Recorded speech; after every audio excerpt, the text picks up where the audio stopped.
Hoje eu, Amém. hoje eu fiquei empolgado e preguei, né? Misericórdia.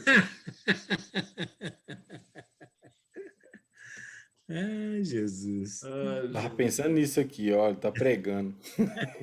eu ia ensinar e acabei pregando. É, Essa, essa, Só essa, faltou mensagem, pedir a igreja para irmão, dar glória. é. essa mensagem me deixa realmente, eu vou usar a palavra, não é boa não, drogado, extasiado, Embriagado. embriagado. É. Drogado e embriagado dá no mesmo, né? Mas no espírito, né? Irmãos, essa é a verdade do Evangelho. Embriagado, a palavra é mais crente, né? É mais crente, é mais religiosa. Não vos embriagueis com Ah, não, agora é Bíblia, né? Agora é Bíblia. Então eu me embriaguei, irmãos, com esta revelação. Cheio de Você moço. alcançou os pensamentos eternos de Deus. Pensamentos eternos de Deus não tem nada mais precioso, irmão. Não tem nada a ver com céu, irmãos. Não tem nada a ver com recompensa. Não tem, irmãos. Abraão já ouviu isso. Abraão, eu sou a tua recompensa. Ele está querendo um filho. Ele está querendo um filho. Meu filho, você está querendo um filho? Meu filho, não é questão de ter filho. Eu sou a tua recompensa. Se eu e você não encontrarmos satisfação em Cristo e Jesus for a nossa satisfação plena, irmãos, teve uma época, eu vou contar esses testemunhos, irmãos, em 1993. Eu passei uma época de tanta busca a Deus, de tanta busca. Eu pregava nas igrejas aí no Brasil, preguei em Brasília, preguei para todo lado, que eu fui para tirar o visto lá no Brasil e não deu certo. E eu saí pregando para todo lado. E eu buscava Deus, eu queria só Bíblia. O pessoal queria ir para o shopping, eu não quero ir mais para shopping. O pessoal queria ir passear, eu não queria, eu só queria louvar Deus e buscar Deus. Eu passei meses desse jeito.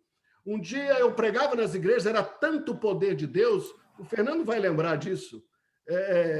Eu passava, caía todo mundo sob o poder de Deus, arrebatado. Era um milagre, cura, revelação. Era uma coisa extraordinária.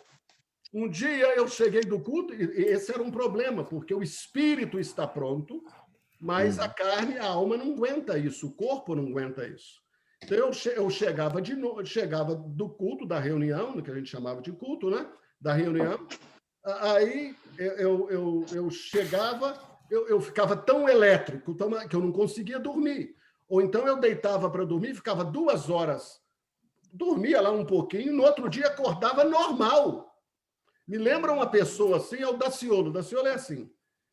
Esses dias ele foi lá para o sítio, ele ficou lá buscando a Deus de madrugada, fica 48 horas acordado. E precisar viajar, viaja, anda de carro, como se nada tivesse acontecido. Daciolo, os irmãos sabem quem é. Aí, um dia, o Espírito Santo de noite falou assim, vai lá ficar com a sua esposa. Eu achei aquilo tremendo, porque eu queria ficar sozinho no desejo de Deus. O Espírito de Deus falou assim, vai lá ficar com a sua esposa. Eu acho que ele já estava cansado de mim, né? Deve ser.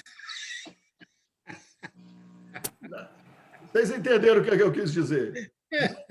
Quando você busca o Senhor, quando você quer realmente ter relacionamento com Jesus, a sua vida vai ser tão cheia de Deus que não vai querer outra coisa, irmãos. Agora, é preciso trabalhar, é preciso ganhar dinheiro, é preciso sustentar a casa, é preciso resolver os problemas. E muitas vezes falta isso, né? O grande desafio dessa era, da nossa geração de informação é no que pensar, né? Você trouxe aí Isaías falando sobre os pensamentos do Senhor e de Deus, né? E Filipenses 4, Paulo fecha muito bem falando, né, do que devemos pensar, né, Josimar? Tudo que é honesto, justo, puro, amável, de boa fama, se alguma virtude há, nisso pensais. Então, não uma receita, mas um indicativo do que fazer nessa era de tanta bobagem, de tanta besteira, de tanto emocional envolvido numa pergunta que é feita ou numa colocação que é feita para destravar habitualmente aquilo que se é acostumado a ouvir, porque faz mais sentido com a crença que no dia a dia não te afeta em nada. Ela não te afeta, ela é muito cômoda. Ir, ouvir aquilo, voltar para casa, um sentimento de realização porque eu fui numa igreja, eu ouvi um louvor ou eu ouvi uma boa palavra. Essa é uma boa palavra, né? A gente até escuta bastante. Não, essa é uma boa palavra. Mas que efeito essa palavra tem? Não comunica os pensamentos de Deus.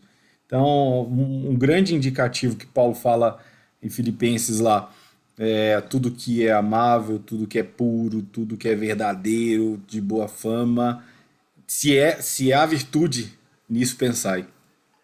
Você falando sobre isso, né? É interessante que uma das pessoas que questionaram, né? O que eu disse, né? De que a Bíblia não é a nossa regra de fé e prática. Isso é um choque, porque esse é um dos axiomas da teologia protestante, da reforma protestante, de que a Bíblia é uma regra, nossa regra de fé e prática. Eu disse, você não segue a Bíblia. Não, mas é perigoso você falar isso, porque as pessoas não vão entender. Não, quem não está entendendo é ele. O que eu disse é exatamente isso. A Bíblia não é a minha regra de fé e prática. A minha regra de fé e prática é Jesus Cristo, a palavra, o verbo, o Filho de Deus. Por quê? Porque se a Bíblia é a minha regra de fé e prática, e se isso é a palavra de Deus, essa tem que ser uma palavra eterna. Ela tem que valer ontem, valer hoje e valer amanhã. E ela não valeu ontem, porque Abraão e os outros patriarcas, eles não tinham a Bíblia. Então, a Bíblia não podia ser a regra de fé e prática deles, porque eles não tinham a Bíblia. Os discípulos de Jesus também não tinham a Bíblia, como nós temos hoje. Eu tenho aqui uns 50, 40 exemplares, provavelmente, da Bíblia aqui, e eles não tinham. Eles ouviam a palavra oral, não é? E com Abraão, a palavra estava ainda, entre aspas, a revelação escrita, que se tornou escrita, estava se concretizando. Aí eu disse uma coisa. A Bíblia diz, amarás o Senhor teu Deus de todo o teu coração e ao teu próximo como a ti mesmo. A palavra de Deus diz, fala, parece que é Romanos 14, e cumprireis a lei de Cristo. Se eu seguir só esse versículo, eu preciso seguir mais alguma coisa da Bíblia? Uhum.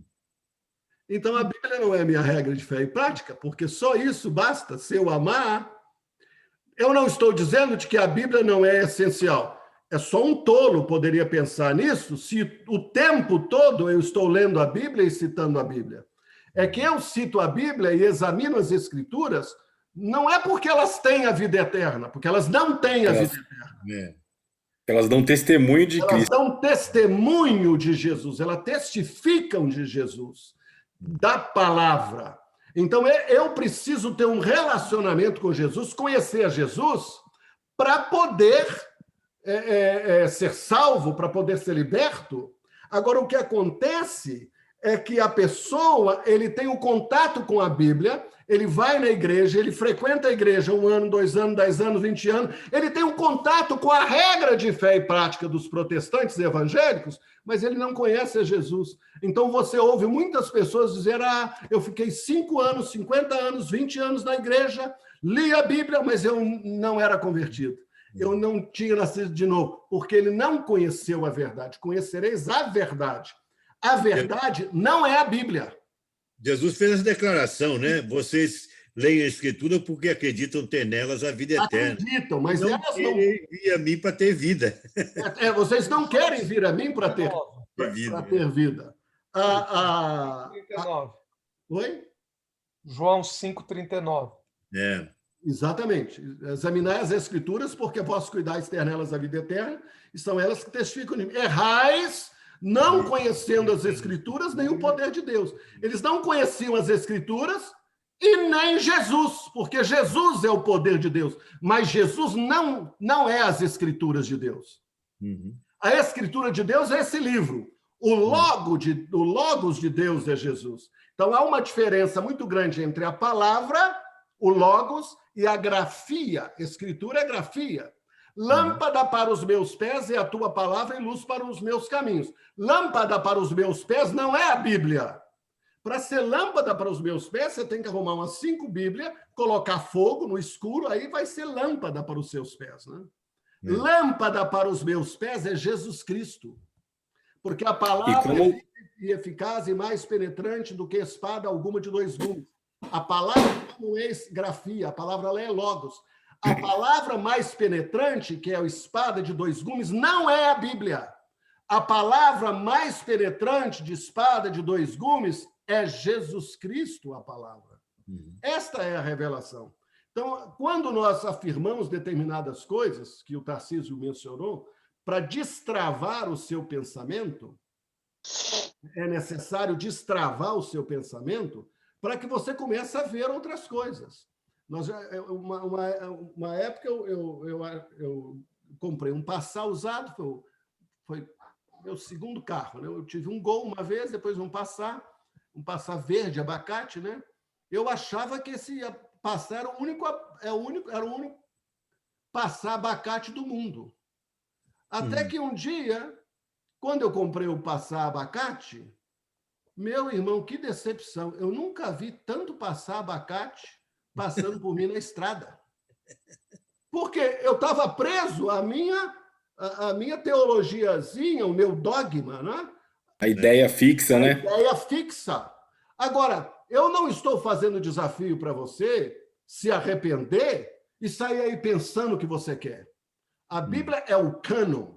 A Bíblia é um parâmetro. Eu consulto a Bíblia. Eu leio a Bíblia desde que eu tinha 7, 9 anos de idade. Com 15 anos de idade, já tinha lido a Bíblia toda. E leio as Escrituras. Mas sem a revelação de Jesus Cristo,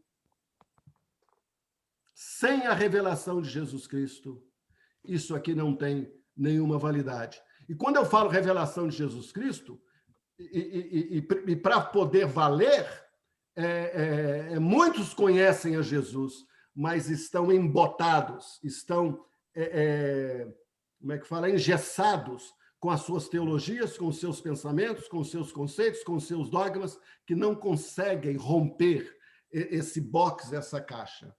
As denominações são pecado. O cristianismo é pecado. O cristianismo é pecado, irmãos. O cristianismo é pecado. Toda religião é pecado. É preciso conhecer a Jesus e ser liberto de todos esses ritos, de todos esses dogmas. Tanto é pecado, vai lá em Brasília, no Núcleo Bandeirante, lá na terra aí do Mateus e do Tarcísio, lá no Núcleo Bandeirantes eu vi isso em 90. O setor de igrejas, né, que é uma, 2 ou não sei, 3 avenidas só de igrejas. Então, os crentes, todos adorando a Jesus. Aí o presbiteriano entra no templo, tem um templo maçom e tem o templo batista. Aí entra o maçom no templo maçom, entra o presbiteriano no templo presbiteriano para adorar no domingo, 7 horas da noite, e o batista também. Quando termina o culto, sai todo mundo. E com o maçom talvez nem você precise conversar, não, né? Só para evangelizá-lo, né? Talvez, né? Mas que tal evangelizar o batista que saiu do templo e o presbiteriano também? Porque eles não conversam entre si, não, irmãos. Eles não cumprimentam. E são crentes. Você está entendendo o quadro? Você tem um templo, você tem outro templo, você tem outro templo, vários templos. Os crentes vão, adoram a Jesus e saem sem conversar uns com os outros, nem cumprimentar. Rapaz, eu achei que você ia dizer que ele saía tudo dos templos, entrava tudo no templo da maçonaria. Tinha muitos presbiterianos e batistas maçons, né, que frequentavam os dois. Né? Ô, Josimar, você fez um comentário mais cedo dizendo o seguinte, que não é pregado o evangelho do reino. nas igrejas do Brasil, né? Uhum. Ou igreja do mundo inteiro. E o reino só vai chegar quando for pregado o evangelho do reino. Então, podemos entender que nem nós, crentes, estamos pregando esse evangelho do reino? Eu estou pregando, irmãos, com certeza. Né? Agora, O princípio, né? Eu falo isso sem exaltação, sem nada. Eu falo o que é. Né? E creio que muitos e muitos estão pregando. Agora, não é a maioria. Por quê? Porque a maioria dos programas de televisão que eu escuto e assisto no Brasil, e esses vídeos que eu recebo, as pessoas não estão pregando o reino. Eles pregam a Bíblia, eles pegam as Escrituras, pregam porções do Evangelho, da salvação, etc. Agora, onde o Evangelho do reino é pregado e praticado, tem transformação na sociedade. Tem transformação no país. Você vê Efésios, quando Paulo chegou lá e pregou, ele chegou em Éfeso, ele não foi fundar uma igreja, ele foi outra coisa que nós vamos ensinar depois, né? De que Jesus nunca mandou fundar igrejas. Se você fundou a igreja presbiteriana, você fundou a igreja batista, você fundou, e se agora você cismar de fundar aí um grupinho aí e começar uma outra igreja, né? Aonde tem isso na Bíblia? Então, todo esse sistema é um sistema pecaminoso, babilônico. É um sistema anticristo. Estão preocupados aí do fulano, do Macron ser o anticristo? Nós já temos o sistema do anticristo no Brasil através das igrejas evangélicas, irmãos. Porque o anticristo é aquele que é contra Cristo. É aquele que vai contra Cristo. E para ser contra Cristo, lê lá 1 Coríntios, é só dividir o seu corpo.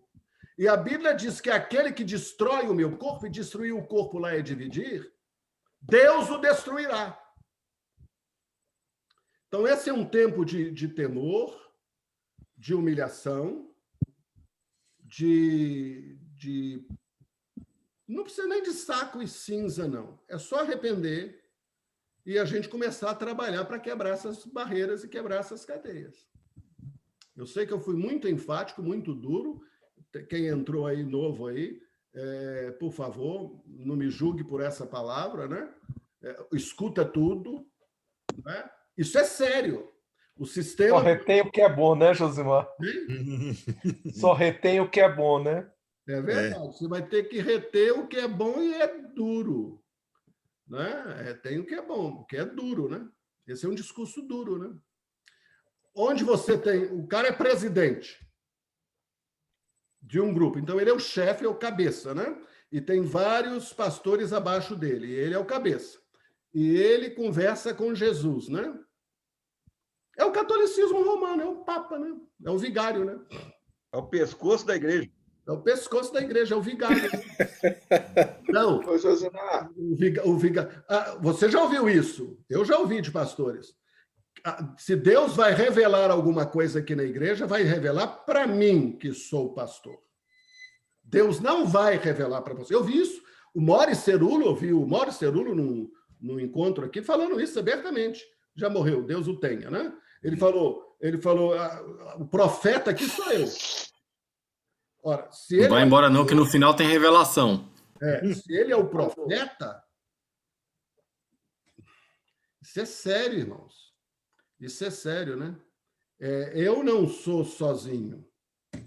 Eu sou junto com os irmãos. A minha posição aqui agora não é acima dos irmãos. A minha posição tem que ser abaixo, né?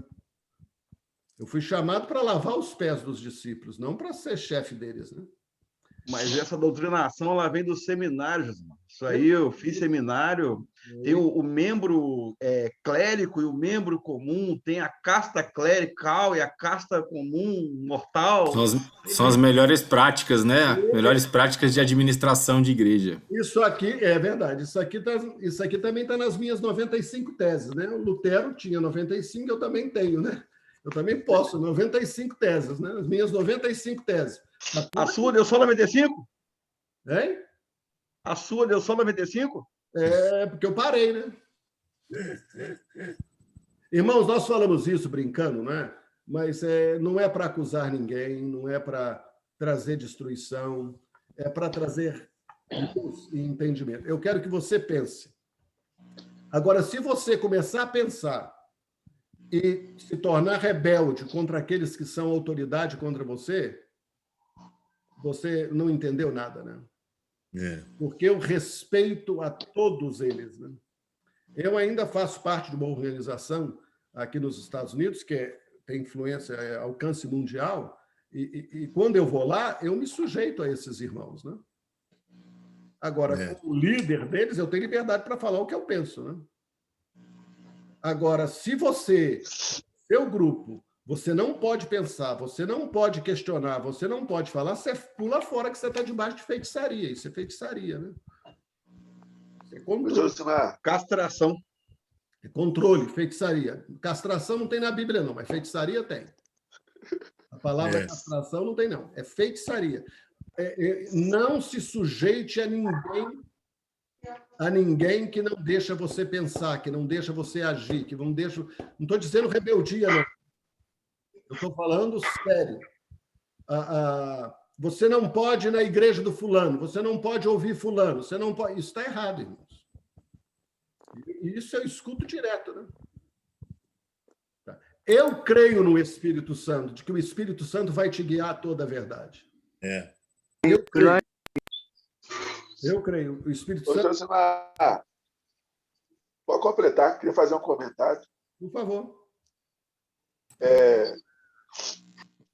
Assim, dentro do que está partilhando aí, fica na minha mente a questão de Nicodemos. O que trouxe Nicodemos a Jesus foi a compreensão do fato dele saber que Jesus fazia milagres. Aí Jesus comunica com ele a questão do novo nascimento. E o quanto daquilo que a gente partilha quanto igreja é relacionado quanto a milagre. E nunca a nossa percepção do desenvolvimento da vida cristã, a forma como se conduz a vida cristã, ok? Está conectada. Ô, Tarcísio, eu vou abandonar a palavra desenvolvimento, com o tempo ela vai embora. É a questão de que as pessoas, a gente, né, falo eu, a gente procura Jesus no sentido de a gente olha as palavras de Jesus para a gente tentar achar uma aplicação para que a vida da gente dê certo. Porque quando Jesus fala do novo nascimento com Nicodemos, Nicodemos vai perguntar a Jesus se tinha jeito dele entrar no ventre da mãe dele de novo. Então, assim, muito do que nos é apresentado e ensinado direciona a gente a uma pessoa que faz milagre. Então, Jesus se torna um amuleto. É um Deus. Com o objetivo de que a nossa realidade dê certo. Eu já escrevi sobre isso, em que o Deus ele é criado para cada uma da necessidade humana. Você vê, por exemplo, o nome das Nossas Senhoras é uma coisa fantástica, né? Nossa Senhora da Piedade, Nossa Senhora das Dores, Nossa Senhora dos Remédios. Então, para cada necessidade, cria um ídolo. E o Jesus, que nós chamamos o Jesus da Bíblia, né? Ele só é revelado individualmente. Então, por exemplo, a Nossa Senhora da Aparecida apareceu para todo mundo, né? Mas Jesus falou assim, se alguém quer vir após mim, uma multidão seguindo, mas se alguém quer vir após mim, negue-se a si mesmo, tome a sua cruz e siga-me. Né? Tome a sua cruz e siga-me. E isso é uma experiência pessoal, individual. Agora, quando você vai a Jesus, você descobre que você não está sozinho. É por isso que não tem negócio de ter igreja sozinha. Minha esposa, meu filho, minha filha, é a igreja. Não é a igreja, aí é a sua família. Sim, vocês estão reunidos, 2 ou 3 do nome de Jesus, ele considera como assembleia, mas não é a assembleia, não é a igreja o corpo de Cristo. Porque tem gente agora que se decepcionou com tudo quanto é denominação, com tudo que é igreja, agora vai para casa e só reúne o pai, o filho, a mãe, mais ninguém. Então, se alguém quer vir após mim, negue-se a si mesmo. É individual. Mas quando você vai a Jesus, você descobre que é seguido por vários e vários discípulos. Né? É isso que faz a diferença. Né? Se nós seguimos a Jesus, aquele texto, mas porque você tem a mente de Cristo, eu tenho a mente. Não, você não tem a mente de Cristo, nem eu tenho a mente de Cristo.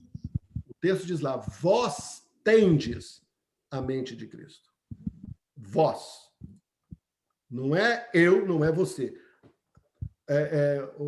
O corpo de Deus é o corpo de Cristo. Você e eu somos o corpo de quem? De Cristo. De Deus, né? Porque Cristo é Deus, né? Então, esse tipo de palavra, esse tipo de revelação, a gente não ouve isso. Ouve? Não ouve, né? A gente fala o corpo de Cristo, mas é uma coisa meio mística. Não, irmãos. Nós somos o corpo de Cristo. A igreja são os pés, né? A igreja é o brinco, né? A igreja são os pés, né? Em breve o Deus de paz esmagará Satanás debaixo dos vossos pés. Mas não vai poder, porque a igreja vai ser arrebatada, né? Como é que vai esmagar Satanás? Quer ser arrebatada, né? A igreja vai ser arrebatada, vai embora, como é que vai esmagar Satanás? Né?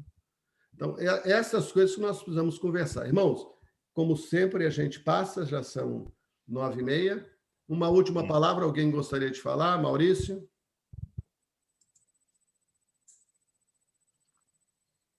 Andressa? Felipe? Amanda?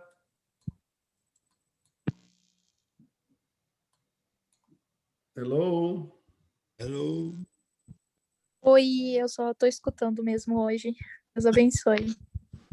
O outro dia também você só estava escutando. Eu aprendo bastante. Essa menina Como é eu linda. falei, são palavras que é bem diferente para mim, que eu nunca Você é de qual cidade, Andressa? escutar mesmo. Venceslau Braz, Paraná. Paraná. Yes. Felipe? Natasha? Oi. Aqui, eu costumo Irmã perguntar... Denise? Aqui, ô Josimar. Marta? Você tinha falado no começo... Josimar não, rapaz. Pastor Ih. Josimar, que falta de respeito. Bispo Josimar, rapaz. A idade. Patriarca. Papa Aqui. Josimar. Você tinha falado Apóstolo um Josimar. negócio com... Os hispanos chamam... Oi, papito! Sim, Felipe. Fala, Felipe. Você tinha falado um negócio que ficou um pouco na minha orelha. Foi até uma expressão que você usou, que a gente entra na presença de Deus. E se a pessoa entra na presença de Deus, ela estava no inferno. Mas não é muito o ponto do assunto. Mas se a pessoa também não estiver no inferno, ela também não está na presença de Deus. Como é que é? Porque se eu subir aos céus, eu sei que lá está. Mas se eu descer ao Hades, eu sei que lá está também. Na verdade, Felipe, quando alguém fala, eu estou entrando na tua presença, é como se fosse uma expressão, eu estou procurando, eu vou ter agora comunhão contigo, né? A gente não deve ser rigoroso, né? Mas não tem jeito de fugir da presença de Deus. Está lá em Salmo 39, irmãos. Salmo 39. Quem fugirá da presença de Deus? 139. Inferno, lá eu estou. Agora, geralmente, os crentes, quando falam assim, eles têm uma figura do paganismo, uma figura do Antigo Testamento. Para entrar na presença de Deus, eu tinha que passar pelos átrios, entrar no lugar santo, e depois do lugar santo, entrar no Santo dos Santos. Eu amo demais aquela canção, eu gostava demais de cantar. Como é que é? Ah, meu Deus, do Petra. Eu quero entrar como é que é? No lugar santo, onde cantam os sacerdotes. Fugiu agora. Essa é a figura que a gente tem. A gente ainda tem uma figura do Antigo Testamento, de que eu vou entrar no átrio, depois eu vou entrar no lugar santo e depois eu vou entrar no Santo dos Santos. Senhor, estou agora entrando no Santo dos Santos. Meu irmão, o Santo dos Santos está dentro de você. Porque eu e o Pai viremos e faremos nele morada. O problema dessas frases, desses clichês, é que eles revelam a nossa falta de conhecimento, eles revelam a nossa ignorância. Está com a corda na cintura e balançando o sino? Como é que entrar no Santo dos Santos? Está com a corda na cintura e balançando o sino para entrar no Santo dos Santos? Está com a corda na cintura e balançando o cinto. O cinto não, o sino. Sino. Toda essa prática, inclusive os cultos evangélicos protestantes, estão cheios dessas simbologias pagãs, irmãos. O próprio formato, o próprio programa evangélico do culto protestante é uma coisa ritual. É a mesma coisa em todo lugar. Fala que é o culto dos santos. Que comunhão dos santos, irmão? Você vai para a igreja para ver a nuca do outro. Volta no que você falou do pensamento, né? Porque se torna a crença. Então eu preciso me comportar daquele jeito naquele lugar. Saindo dali, eu posso me comportar de outra maneira. Então, eu entro na tua presença. Então agora eu tenho que vestir a roupa. Eu lembro das cruzadas do Benihim, eu ficava observando, eu tinha acesso, porque eles me convidavam, eu ajudei muitas das cruzadas, né? Não tem arrependimento disso não, viu, irmão? Mas era infiltrado. Eu lembro que o pessoal, os que trabalhavam para ele, né? Quando o Benihim entrava na sala, era um comportamento assim, todo mundo sério, aquela coisa, porque ele era enjoado. Vocês não sabem que purgante que era esse homem. Ele exigia o suco dele de laranja no lugar, o ventilador tinha que estar no lugar certo. Nunca vi um cara tão sistemático e esquisito. Que Deus cooperava com ele, né? Mas que era esquisito, era. Aí ele ouvia os meninos, os homens lá, os jovens, os moços que trabalhavam para ele. Aí, quando ele virava as costas, que terminava a cruzada, que ele saía, rapaz, eles brincavam, davam tapa um no outro e ria. É mais ou menos assim. A gente criou uma linguagem para falar com Deus no culto, no que a gente chama de igreja. Nós criamos vários rituais. Uma das coisas que assustam as pessoas, os que já andaram comigo e me conhecem aqui do grupo, sabe que o que eu sou no templo, eu sou em qualquer lugar. O que eu tenho que falar, eu vou falar em todo lugar, eu vou brincar em todo lugar. Eu lembro numa igreja, às vezes, da pastora Esmeralda, em Belo Horizonte. Você lembra, Fernando, desse pastor Esmeralda? Conheço. Aí, você lembra, João? Lembro. Aí eu comecei a brincar. No meio do culto, eu agachei e comecei a engatear e brincar com as crianças. Eu quase escandalizei a metade da igreja. Agora, eu vou brincar com as crianças em qualquer lugar. Seja no púlpito, seja na rua. Porque é isso que nós somos. Nós somos a imagem e semelhança de Jesus, e com Jesus era assim. Ou você acha que Jesus era formal? Ou você acha que Jesus, quando entrava naqueles lugares lá, ele tinha formalidade nenhuma, irmãos? Jesus, aliás, era um gozador. Ele era brincalhão, está lá no texto. Só que a gente lê o texto, como a gente já tem a roupagem protestante evangélica, a gente lê o texto enquadrado naquilo. Mas que coisa mais cômica do que os discípulos ao redor de Jesus, vêm os fariseus perguntando assim, o seu mestre paga imposto? Aí o Pedro, todo sorridente, paga? Aí chega lá, Jesus, eu falei lá que o senhor paga imposto. Ah, meu filho, você paga imposto, então você vai pescar. Vai lá no primeiro peixe. Vai trabalhar. Você acha que o peixe saiu assim na primeira vez que ele colocou o anzol lá? Ou a rede? Se for Trabalhou a noite toda para aprender. Se for da experiência passada, deve ter passado a noite toda para aprender a não falar besteira. Sério, para não aprender a falar besteira. Tá lá os discípulos, vão pegar Jesus. Eles viviam tenso com aqueles fariseus, tudo. Aí, você paga imposto? Me dá uma moeda. Aí Jesus olhou. De quem é essa aqui? Isso aqui é de César. Essa esfinge. Dai a César o que é de César e a Deus o que é de Deus. Imagina a gargalhada dos discípulos. Eles deviam ter morrido de rir. Mas a gente lê o texto com base na nossa religiosidade. Deixai vir a mim os pequeninos. Eles queriam impedir dos meninos irem até Jesus.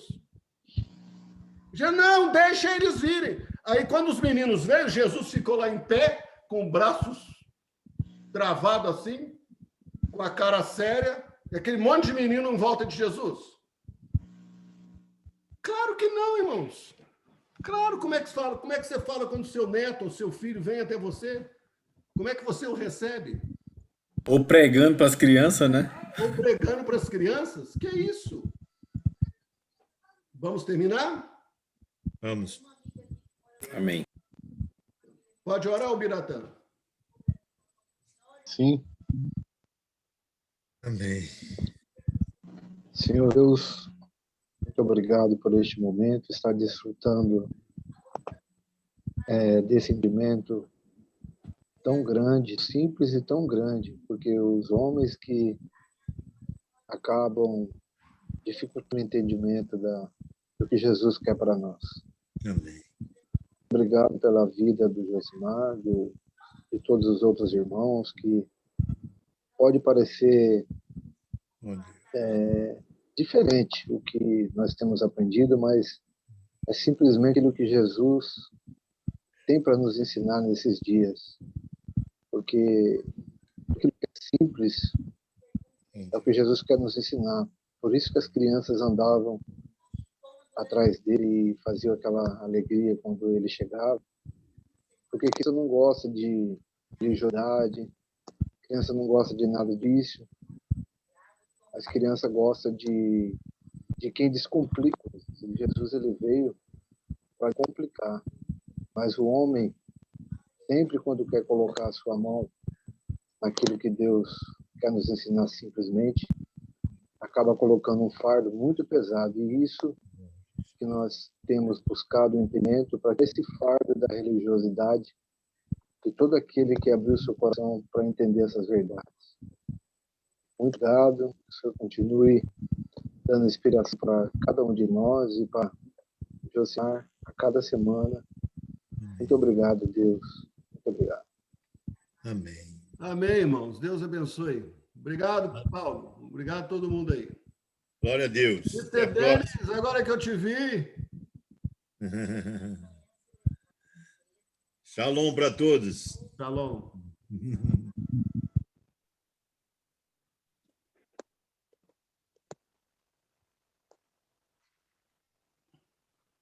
Boa noite a todos.